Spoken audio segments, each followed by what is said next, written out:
for food. Uh-huh. So we're live in the pits of pits of metal chaos with your one and only, and with my good friend Jeff from FSR Full Scale Riot. What's up, Jeff? What's going on? Good metal morning, everybody. It's Thursday Throwback.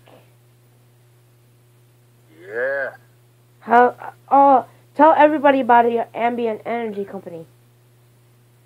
Ambit? Yeah. Well, I'm a part-time consultant for that company. Electricity and natural gas. Okay. Which is an ongoing process of the deregulation of energy throughout the United States and now the world. And where are you guys? In Japan? Right now we're in parts of 16 states, almost all of Japan. Oh, nice. And going into a part of Canada. Nice. So it's expanding and growing, that I'm very excited about it. I'm just a consultant for them, and I get paid to save my friends and family money and teach others to do the same. It's pretty awesome. That's pretty cool. Now, tell me a little history about Full Scale Riot. The band started in, I think, 2009, 2010? 2009, yeah. And that was with the singer we have now, who started out, and two other guys. And then BJ had to leave for family stuff, and they had gotten Rob Machete to play guitar and sing in that band. He's from Propane, and he was an MOD as well. Timmy, our guitar player now, and from the beginning, is the original guitar player of MOD, Method of Destruction. And he's responsible for putting out all those hits back in 86 and 87. Get a Real Job, Aren't You Hungry? So I think he was on the first 3 records. Nice. Yeah, so a lot of that element is big too. I mean, he's riffs, you know, so Full Scale Riot riffs are kind of the latest and greatest, and probably what MOD would be if Timmy was still in the band. Oh, yeah. So, how'd you join the band? I got in a little later on when they were having problems with their bass player, needed someone to fill in, and I got together with Tim and learned the set for a show they had coming up, and then started doing shows with them. After that, I was in, and then that band kind of fell apart, and me and Timmy started Murder League All-Stars, which was a rap metal type thing. Yeah. And we did that for about 5 years, and then the original singer BJ called us up, and it was October of 2014, and wanted to see if Timmy was interested in getting the band together, because he had a lot to say about a lot of stuff and wanted to do it through music. Okay. So Timmy said, well, I got a bass player, and he said, well, great, I got a drummer from up here, because they're from Rockland, New York area. Okay. And we got together, and we barely said 3 words to each other, and we just started playing, and the first song was written. And it was funny because we wrote that, and we just kept writing, and then we put out the EP, which is called Depopulation. and we put that out ourselves. And it was funny because on our way to our first show, we actually were in the van driving and had time to actually get to know each other. You know, we would just show up to practice and jam and leave. We didn't really have the time to sit there for a couple hours and learn about each other, you know, because I didn't know the drummer or the singer before they came in or we got together, so now, that was pretty cool. Now tell me about your journey in L.A. L.A.? Yeah. Well, you know, my whole band, my whole high school band, we were in a metal band called Pitch Black. Okay. Thrash metal. And all of us got an offer to fly out to L.A. to Van Nuys, actually, to attend the Grove School of Music. I took bass as a major and vocals as a minor. And we would go to school during the day and thrash balls at night. Played with everybody. Played with DRI. Played with Sacred Reich. This place called the Country Club. It's good times. Now, what happened with that club incident? Oh, well, in 1992, I was at an after-hours party in downtown, and there was bands playing and shit. Started at 2, and I was there promoting a show we had coming up, and there was a guy, as we were leaving at like 4 in the morning, there was a guy on the roof randomly shooting at us. Only 2 people got hit out of maybe 50. And at that point, I was kind of pulled back into the place because I was just out there, and I was like, "What is that? Firecrackers?" You know, I didn't know what the hell was going on. Someone grabbed me and pulled me back in, and we waited for like an hour. Everyone kind of dispersed. No police. Why? I don't know. Over 40 rounds were fired already.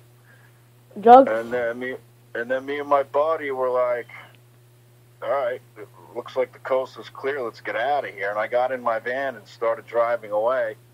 And the fucker was still on the roof, shot at the roof of my van, and it went through the roof of my van into my head. And I kind of, my buddy told me I kind of just went down and drove into the next apartment complex and crashed into it. He ran to a payphone and called the police. There was no cell phones back then. Yeah. So that's how I was saved. So as you're mentioning this, I remember from the book that I read, Heaven Became Hell, Hollywood Be Thy Name by Brett David Schroeder. He's in a band called Midwest Cartel. He was in LA at that time, and in his book, he was like one of the like top drug dealers or whatever. And no, this has nothing to do with you, but it kind of the scene that you mentioned kind of reminds me about the book. And this guy lives in Indiana, Valparaiso, Indiana. He went out to L.A. to do a band and everything like that, just like you did. It was the same time, right? Yeah, same time. Yeah.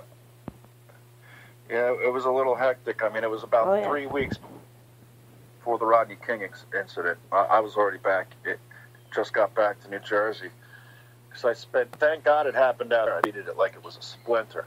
If that shit happened in New Jersey, you know, they would have had to, like, take out the textbooks because, you know, not many people are shot in the head where I live. Yeah. Yeah, I understand. In the woods. No, they get shot in the woods. I came back, you know, it was like 2 weeks in L.A., and then I still had to go to the hospital, so they flew me back and put me in a hospital in New Jersey for a week. And then that's when I was seeing all the Rodney King shit going on. Oh, shit. It's crazy. Oh, yeah. In 1994, I was hit by a car out in California, Modesto, California. I had a brain injury, 22 broken bones. It was illegal. Oh, my God. It was an illegal Mexican immigrant. She hit me and ran away. Well, the cops let her go. It was like a hit and run. Wow. Mm-hmm. And she was never caught either, huh?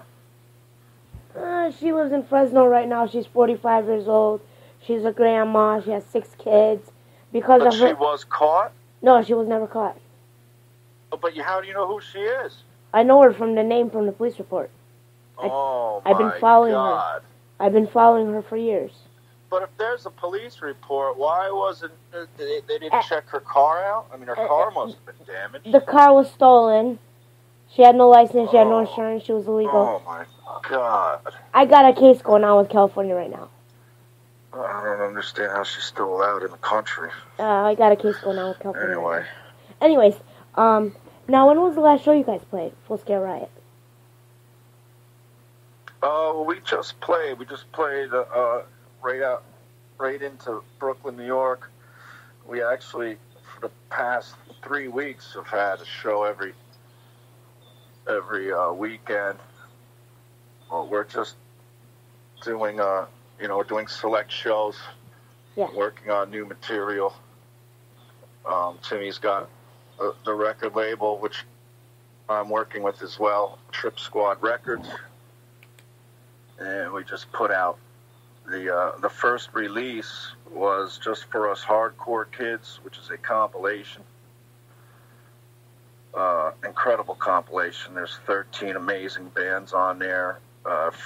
Eddie Leeway, his new project, has a song on there. Rob, one of the original bass players for Agnostic Front, his new band.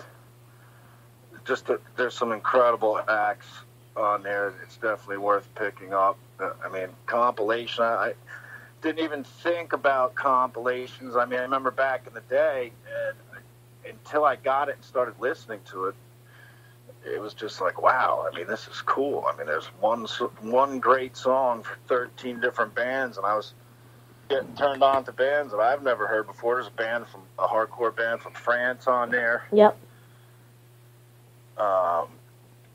And I think Timmy just signed them to the label. So that's cool. It's all coming together. And we recorded a new song for the compilation as well called Outshine. Outshine, when is it brand new stuff. When is it going to be released? That's out. It's out right now? Just For Us Hardcore Kids has been out for a couple months. It's doing really well. But it's out. You can go on Trip Squad Records .com or hit up Tim McMurtry or Just For Us Hardcore Kids on Facebook. Why not? Just Google it. It'll come up. Okay. Remember last week I interviewed DRI? I mentioned you guys to Kurt of DRI. Oh, yeah. Yeah. I talked about you guys. Nice. Does he remember Timmy? Does he know Timmy? I didn't mention Timmy. I forgot to mention him. Oh, okay. Yeah. So. Yeah, he might.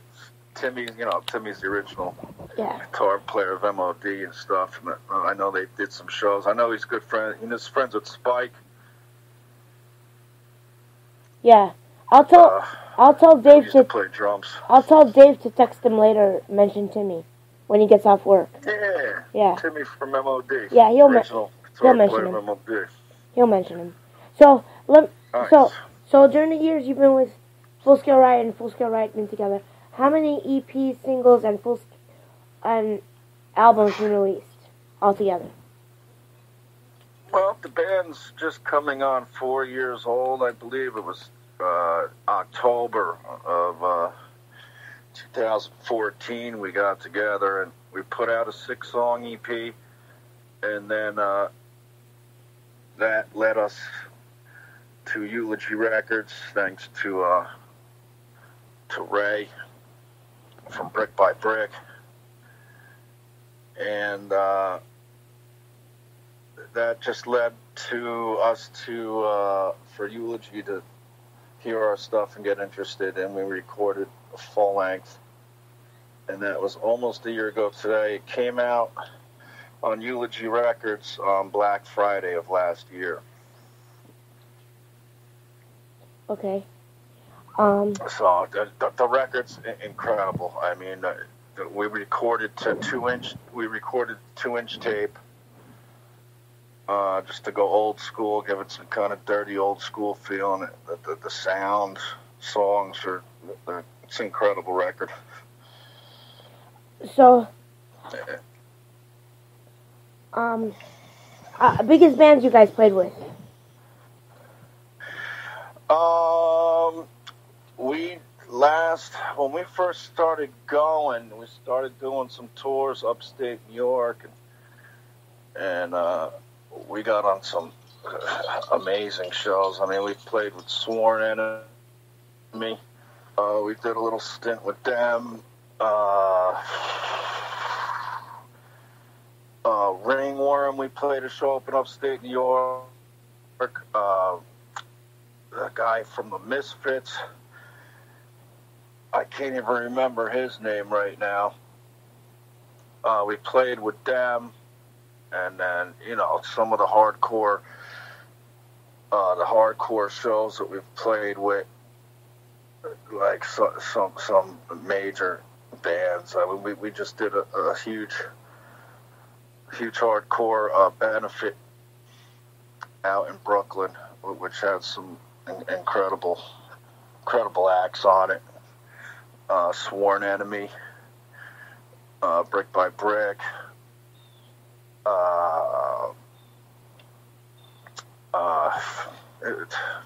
it's too much to even mention. I mean, we're doing really good with getting in there, working our asses off, and getting on some key shows just through friends. And our friends Black and Blue. Okay, what's your fondest memory of the band so far? I guess it's any time that we're in that van driving together. Nice. I mean, that's just like I was saying earlier. I mean, we just got together and started playing, didn't really even have time to meet each other in the very beginning. So our first tour, which was just 3 days, but we actually got to sit down and learn about each other. I didn't know how many kids they had, what their names were, all that stuff all came out. So that's some good stuff right there. Nice. The drives from show to show. It's good stuff. Nice. So, tell me, how many websites is the band on? What's the main website?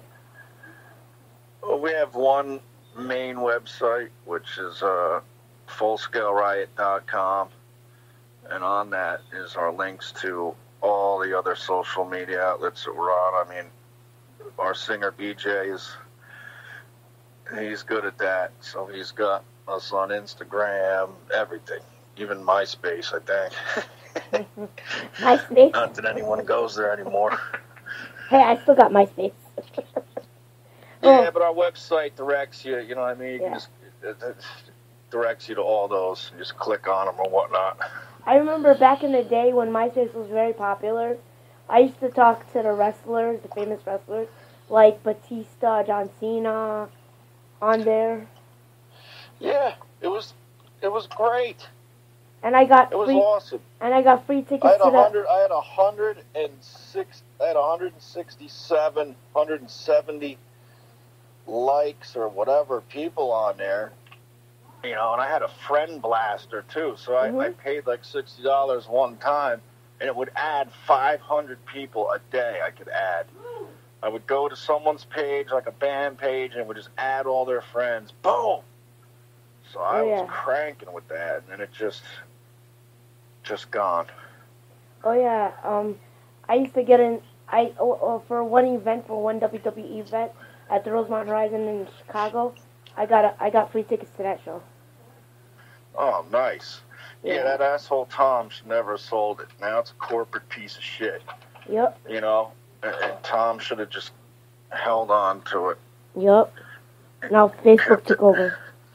It's ridiculous, but Facebook, now Twitter. We have Facebook. Facebook, Twitter, Tumblr, all these other shitty ass sites. Yeah, I mean, I've always been, in the very beginning, I used to play bass for the Dillinger Escape Plan back in the day from 1999 to 2001. Yeah. I was in the Dillinger Escape Plan, and that's right when, like, computers started happening. Mm-hmm. And then these guys, like, turned me on to, like, computering and stuff. I think it was like, we got to get Jeff on Friendster. You know, I was like, what the fuck's that? You can talk to people and stuff. And I was like against it. I was against computers back then. And then once I got on it, it was all over with. I was instantly in fights with people, yelling at them. It was great. Oh, yeah. You're an asshole. No, you're an asshole. That's what the computer was when it first started. Wait. Just trashing people. Wait. And not getting in trouble for it. Wait. It was welcome. 1990, summer of 1990, I was 10 years old. My best friend Beth was 9, and I was at her house. Her brother, Kevin, owned an internet company called Ripco.net. I don't know if Ripco's still around, but whatever. And we used to go on her brother's computer and go into the MSN chat box, and we used to talk to this one guy in New York. He was in a wheelchair, and dude, the guy was telling us all these crazy-ass stories about politics, about just everything, music scene, games, the city, people that lived there, and all this shit. I remember this from 1990. I repeat that, 1990. Yeah. That's back when you couldn't go on the computer and get information. When people talk to each other in real life. MSN, man. MSN chat box. And then 1992, I got a stalker named Ungod666. And the stalker was stalking me from 1992 to 2001. Then he was arrested by police. Fuck. Where are my stalkers at? Don't fucking know. Anyways. In your own opinions, what are the pros and cons in the music industry?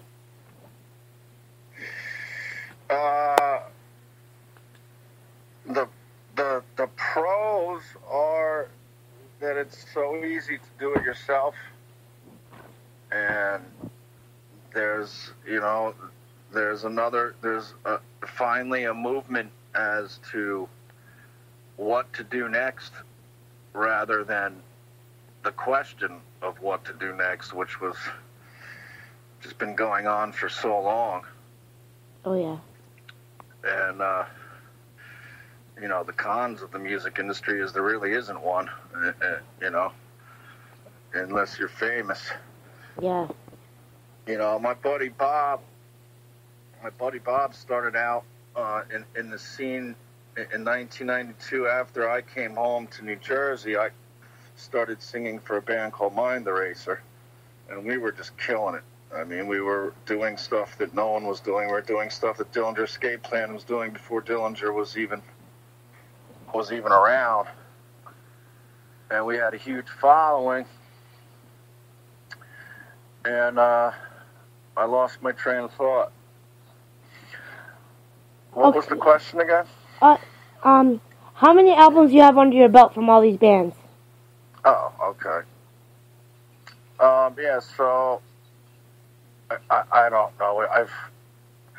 I've put out many records, me on vocals on it, which is some on bass, some both. It's just, as far as I've been doing this 32 years, and I have not stopped. I have not had a break. If one band broke up, I would start another one. I was not letting anything stop me, and that's still the way it is. Have you ever been out of the country with any of your bands? Yes, and when I got fired from the Dillinger Escape Plan, that they actually offered to bring my band Shat, that I was kind of just getting going, on tour with them. Mm-hmm. So I actually did 2 weeks in Europe with them. Ooh, what shows you played?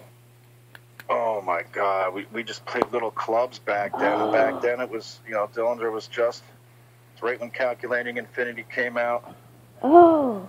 But right after that, so it was still the original singer, Dimitri. And yeah, that was like 2002 when we went out.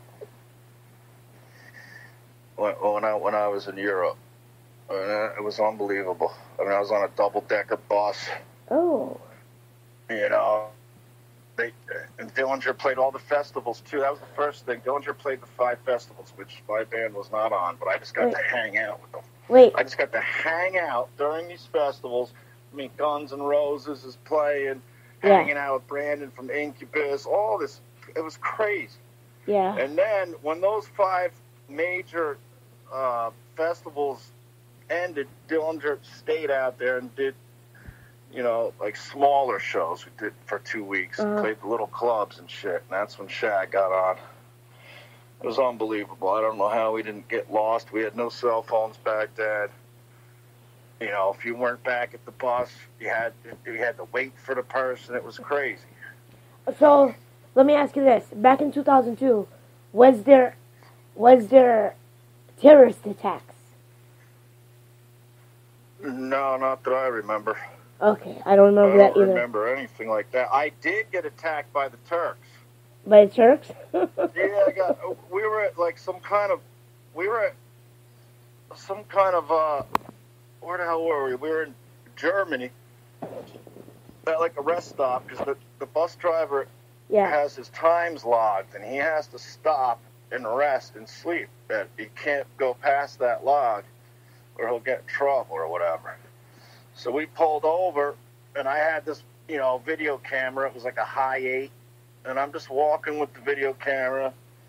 I don't even think I was fucking videotaped at the point. I walked up to this gas station store. As I'm walking out, this guy comes up to me, and he's just like, I'm like, he's holding his hand out. I'm like, what, is he trying to shake my hand? I go to shake his hand, and he's like, no.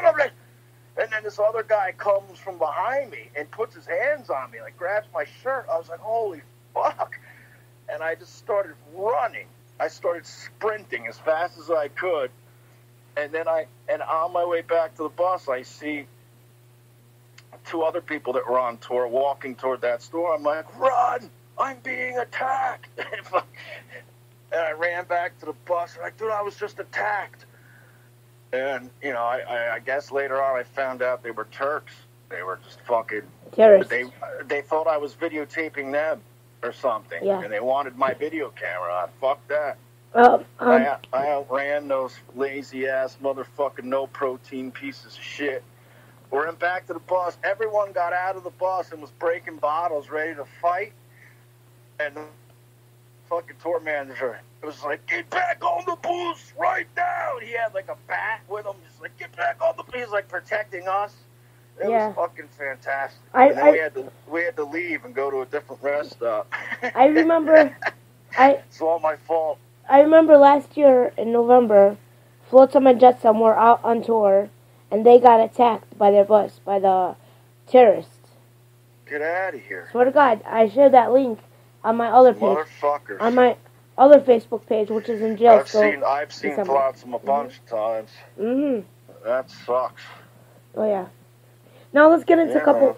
I couldn't even imagine it now. You know, and this was back when, you know, I don't think we didn't have any problems besides that Turk shit. Yeah. You know, and that was just me being stupid. I didn't know. It was me being in a different country for the first time in my life, you know? That was before ISIS was created.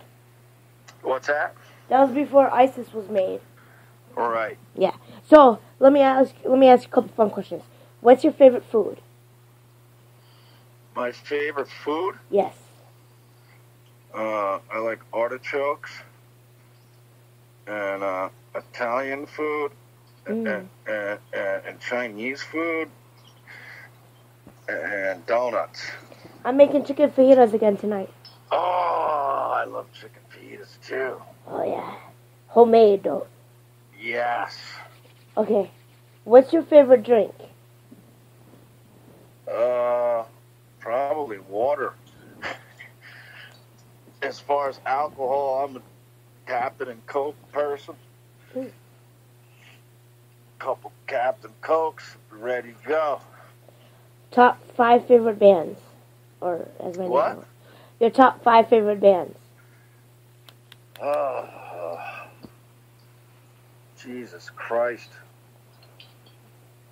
I don't know. I mean, most of my favorite bands and music are with the times, and you know, all these bands that we've been playing with, you know, there's a bunch that stand out. Okay, top 5 that stand out. Silence Equals Death. Okay. Is a band that's out there. They just got on to our label too, and it's hard to say. I mean, all the bands that are on this hardcore compilation, incredible. I'm still getting to learn who they are and all that kind of stuff. Okay. First concert you've been to when you were a kid? That was Ronnie James Dio and Dawkins. Oh, nice. What year? It was Dio and Dawkins, and it was like 1982. Someone else mentioned that the other day when I interviewed them. Wow, that was in New Jersey, and I wanted to go to Ozzy when I was younger. When I was like 10, I wanted to go see Ozzy because my dad was like, "No, too many drugs there." So my dad wouldn't bring me to the concert because there was too many drugs. Yeah. But then I went to that. My friend's brother had a van and loaded us all in. And I remember the van broke down, and I didn't get home till 5:30 in the morning. I had to get up at 6 for school, and after school I had football practice. Oh shit. Oh man, that was a sacrifice, but that was kind of training me for the music life because I've been in that situation so many times. Coming home from a show in New York City or wherever. Yeah. And then having to get up for work on Monday after doing a show on Sunday and driving and getting 2 hours of sleep and having to go to work. So stuff like that, tighten. It gets your skin tougher. Yeah. So in the next 5 to 10 years, where do you see your band at? Oh, I don't know. You would hope Madison Square Garden, but you never know. We pretty much just take each week at a time right now and try to be more further along than we were the following week. That's where we're at now. Okay. Is that a crow I heard? Yeah, I live in the woods. I have nothing but woods and birds around me. I saw a crow this morning. Oh, you did? When I dropped off Dave. Nice. Yeah. I almost ran the fucker over.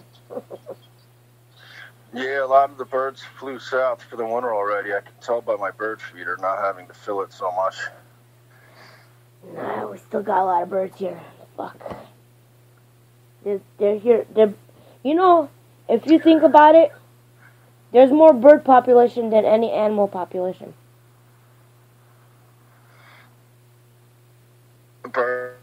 Birds are animals? There's. I guess they're not. There's more bird population than human population. Well, they're smaller. Could fit more. Yeah. Anyways, let me see. Who drinks the most in the band? I don't know. We all do a certain amount of drinking. I think as far, we don't really drink that much. You know what I mean? There has been a couple excursions and when we've gone out for a weekend and maybe all of us drank a bit too much, but it was all in good fun. Who's the funniest in the band? None of us have a problem with it, you know what I mean? Yeah. Who's the funniest in the band?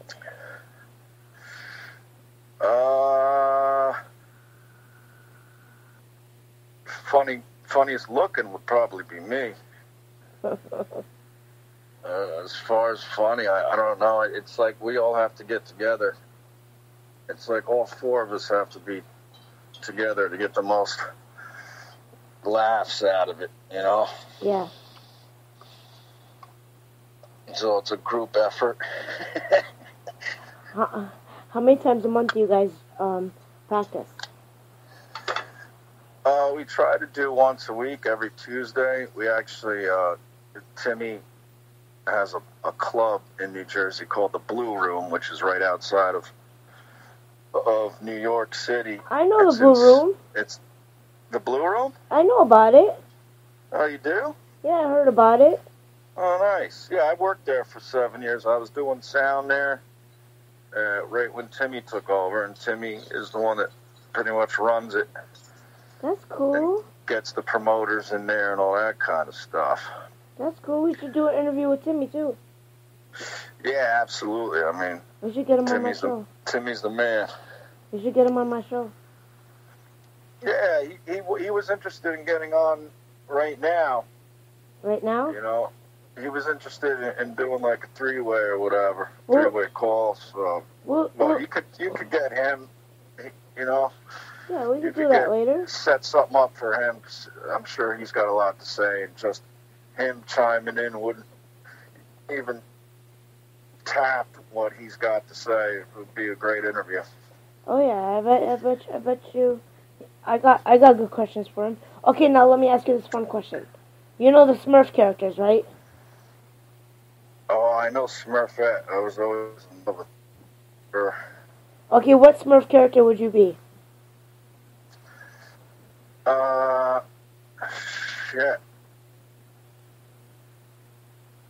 I don't know. Is there a nice Smurf character? Is there a dirty Smurf character? I don't know. I'm sure if you Google dirty or pornographic Smurf character, that would be the 8th Smurf. that's the Seven Dwarfs. Oh, why? There wasn't 8 Smurf characters? There's more Smurf characters than 8. Oh, shit. They're gonna have to make a new one for me then. Do you guys? What's your upcoming show schedule like? Naked Smurf. Okay. I'm the naked Smurf. Okay. What was the question? I'm sorry. What's your upcoming show schedule like? We have a couple more shows. They're all on our website, Facebook, all of social media. We have a show on October 20th, and I'm not even sure where that is. The flyer is all over my Facebook page as well, Jeffrey R. Wood. But the best thing to do is go to the website, FullScaleRiot.com, and that has all of our shows coming up, which aren't that many, because we're working on new music and bearing down for the winter. You gonna hibernate? Yeah, a little bit. You know, we usually record every winter. I'm not sure what the recording thing is. We're kind of just pushing forward, and you never know who's going to call us up tomorrow or a week from now or a month from now and offer us an amazing show. So we just keep it open. That's cool. Yeah. Do you guys have any music videos on YouTube? Yeah, we have a lyric video for a song called "Rising Tide," which is on the new record, and then we have a full video for a song called "Betray Us," and that is from the EP. Okay. Are you outside right now? Yes. Because I hear the wind shingles. Yes, wind chimes are kicking in. Yeah, wind chimes. I gotta come back in. It's okay. So, hold on. I got a couple more questions. I'll let you go. The show's almost over. Okay. Now imagine a concert. Okay, it's a Big Four concert. Okay, but in this concert, there has to be you're the opening band. You're the headlining band. You get an hour and a half. But after you... An hour and a half? Yeah. Wait. The band after you has to do 4 hours. The band before you has to do 2 hours. The band before that has to do 30 minutes. The band before that gets 15 minutes, 10 minutes. Okay? 10, 30, 2 hours, and 4 hours. Now, you gotta pick national acts. Like Iron Maiden, Slayer, and shit like that. Now, pick 4 bands that would match your music.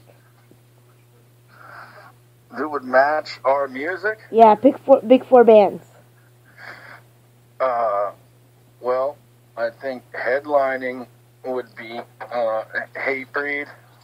They got 4 hours? Yeah, let Hatebreed play for 4 hours. They've been around a while. Okay. And then 2 hours. Shit, man, this is terribly hard question to answer. Who are you gonna torture? I think 20 minutes, half hour would be us. No, you get the half hour and a half. Yeah. Sorry, you get an hour and a half. We have to play for an hour and a half? Yeah. Well, maybe we can give a half hour away to Hatebreed so they can have 4.5 hours. Shit. 2 hours. I don't know. I'd like to see a Sworn Enemy on it. Okay, Sworn Enemy, 2 hours. Half an hour. Yeah. Who are you going to torture for half an hour? A half an hour? Who are you going to torture? Who am I going to torture? Probably my other band, Shat. Okay. We'd probably get thrown off the stage within a half an hour. Okay, 15 minutes. 15 minutes? Yeah, you got to get another band for 15 minutes. DRI? No, we have to have DRI play longer than that. But they got 1 minute songs. I know, but I want to hear every one of them. Shit, I didn't know 15 minutes. I would probably get some kind of noise guy to just like, some kind of guy that just makes noise. No, it has to be a national tour act. What's that? Oh. Man. So I would have to not like the band, I guess. Put fucking Limp Bizkit on it. Give them 15 minutes.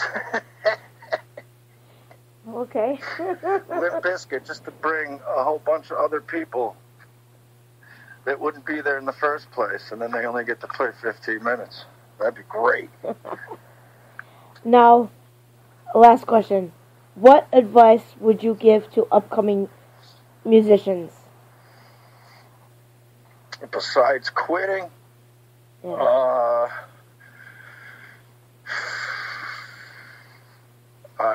I would say to contact Tim and get a hold of us through the new label, because we're trying our hardest to help the bands, and we're doing whatever we can to help bands get their music out, which doesn't really exist anymore as far as getting new music out. I mean, it's just so easy to do.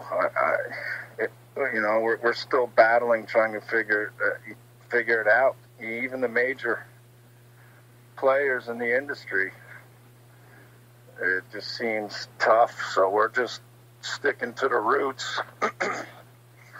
We're sticking to the roots and trying to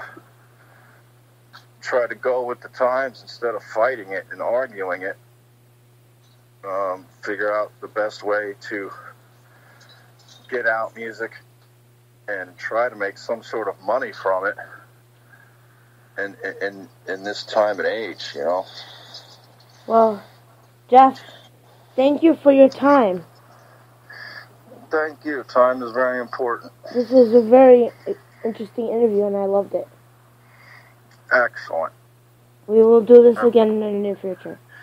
Yeah. So, hit up Timmy, set up something with him. I'll help out with that. And then everybody, please check out Full Scale Riot. We have Empower is our new record, which is going to be a year old on Black Friday. And got some cool merchandise on the website, or I don't know if it's on the website. You could check out